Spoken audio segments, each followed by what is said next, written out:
Olá pessoas, sejam muito bem-vindos ao Sociologia Antes que Acabe. Eu sou o professor Thiago Siegel e hoje vamos falar de um tema muito importante na sociologia, que é o conceito de fato social.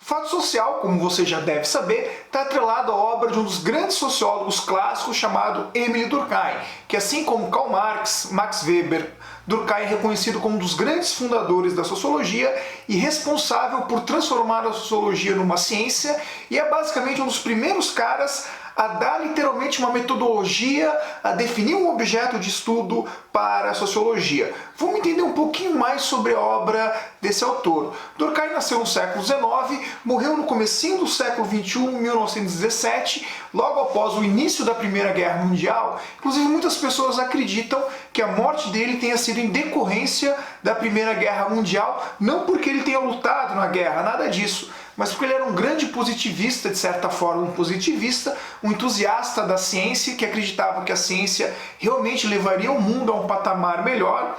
E quando vem a Primeira Guerra Mundial, quando a ciência é utilizada para transformar a tecnologia em armas, aí nós tivemos o uso das metralhadoras, o uso dos primeiros tanques, o uso dos primeiros aviões como arma. Isso levou o Durkheim a uma grande depressão e provavelmente provocou um derrame que tenha levado ele à morte. Mas bom, isso é outra história. A nossa história aqui é entender o que é o fato social.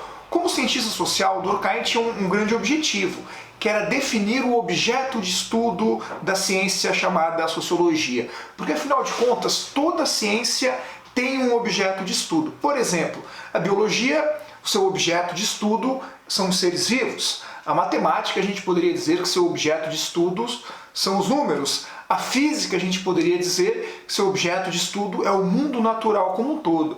Enquanto a geografia tem como objeto de estudo a formação do solo, a formação das rochas, o relevo, o clima, assim por diante. Nesse caso, qual é então o objeto de estudo da sociologia? A resposta mais óbvia e mais simples para essa questão, que todos nós costumamos dar, é que a sociologia é a ciência que estuda a sociedade. Mas para Durkheim, essa afirmação era muito vaga. Sociedade é um termo muito amplo. O que significa sociedade para mim pode significar sociedade para outros autores, para outras pessoas. Então, como esse conceito é muito amplo, ele gera muito desencontro. Por isso, Durkheim acreditava que o objeto da sociologia precisava ser mais específico. E é nesse momento que entra o conceito de fato social. Durkheim define então a sociologia como a ciência que estuda o fato social e não a sociedade. É claro que o fato social está na sociedade. Talvez, de certa forma, a gente até poderia pensar que a sociedade é um conjunto de fatos sociais. Pois bem, dito isso, vem a grande pergunta, que é o tema desse vídeo. O que é um fato social? E Durkheim dá uma definição bem simples para esse tema. Vamos lá. Para Durkheim, fatos sociais correspondem às maneiras de pensar, sentir e agir, exteriores aos indivíduos e dotados de um poder coercitivo sobre eles. Pois bem, essa definição é simples, mas ainda fica a pergunta: o que é um fato social? Vamos tentar traduzir isso para um português mais claro. Para entendermos fato social bem, Durkheim nos advertiu que um fato social tem 3 características importantes. E aí a gente consegue entender o que é um fato social a partir dessas 3 características. Vamos a elas. Um fato social apresenta generalidade, exterioridade e coercitividade. Tendo essas 3 coisas, estamos diante de um fato social. Vamos lá então. Primeira característica: generalidade. Um fato, para ser social, precisa se repetir ou se estender pela sociedade inteira. Tem que ser geral, comum à maioria dos membros de uma sociedade. Por óbvio, nós sabemos que não tem como ser comum a todos, mas Durkheim pensa o fato social como algo comum à maioria dos membros. Segunda característica: exterioridade. Talvez essa seja uma das mais difíceis de entender, mas funciona mais ou menos da seguinte forma: os fatos sociais existem independentemente dos indivíduos.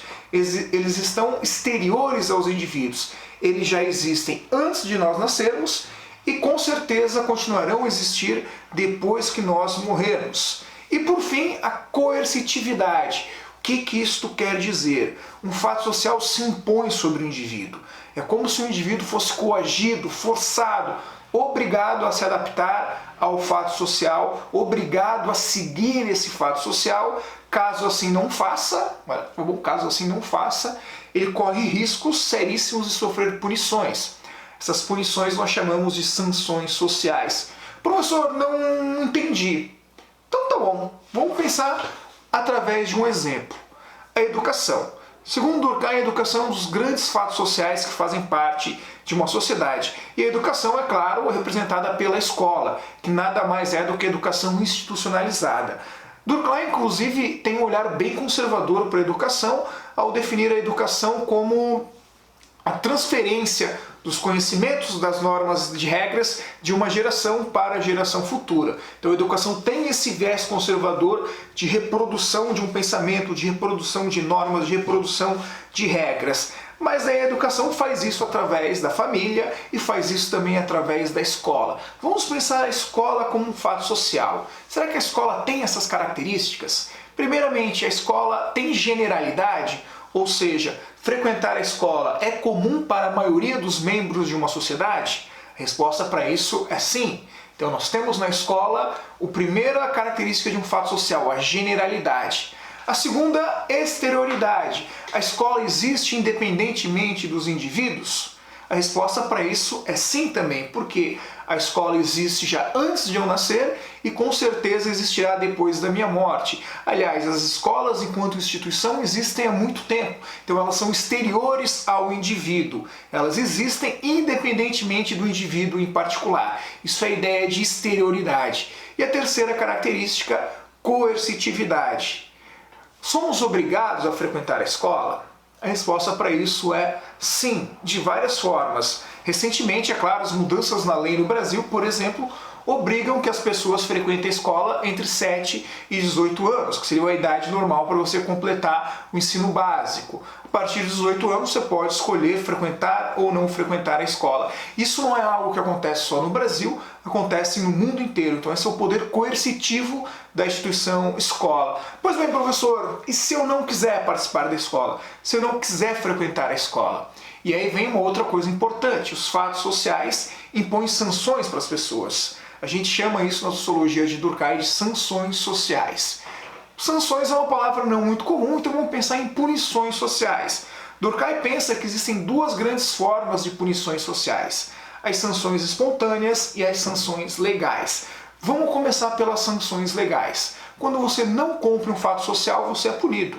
Você pode ser punido legalmente, se essa punição estiver prevista num código de leis. No caso, por exemplo, não frequentar a escola. A legislação estabelece que frequentar a escola é obrigatório.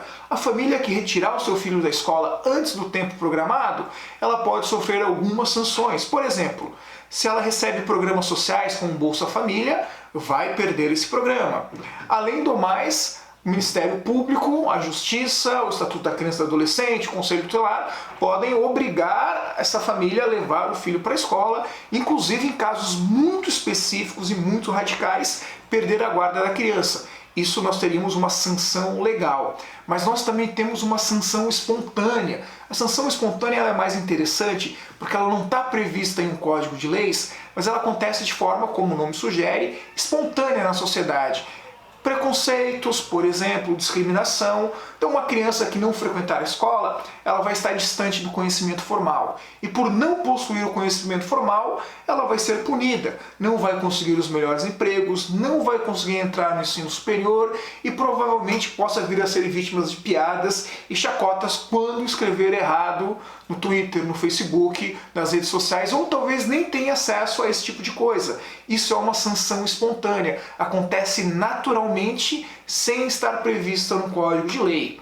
E aí a gente consegue entender então o que é um fato social. Essas maneiras de pensar, sentir e agir comuns à maioria dos membros de uma sociedade e dotadas de um poder coercitivo sobre esses. Ou seja, as regras sociais que nós precisamos seguir, caso contrário seremos punidos. E os fatos sociais são tão fortes, eles se impõem sobre nós, que Durkheim pensa que eles formam uma espécie de consciência coletiva, que vai ter a ver com aquilo que eu penso, que eu acredito, que eu acho certo, e que vocês que estão aí me assistindo também pensam, acreditam e acham certo.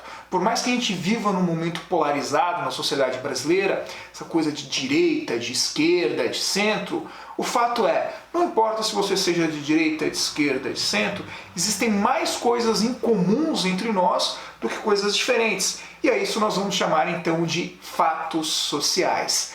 Pois bem, espero que vocês tenham gostado dessa pequena explicação, espero que eu tenha conseguido explicar melhor o que é um fato social. Se você gostou disso, gostou desse conteúdo, se interessa mais por sociologia clássica, se inscreve aqui no canal, deixa um comentário, ajuda esse canal a crescer. Forte abraço a todos vocês e valeu!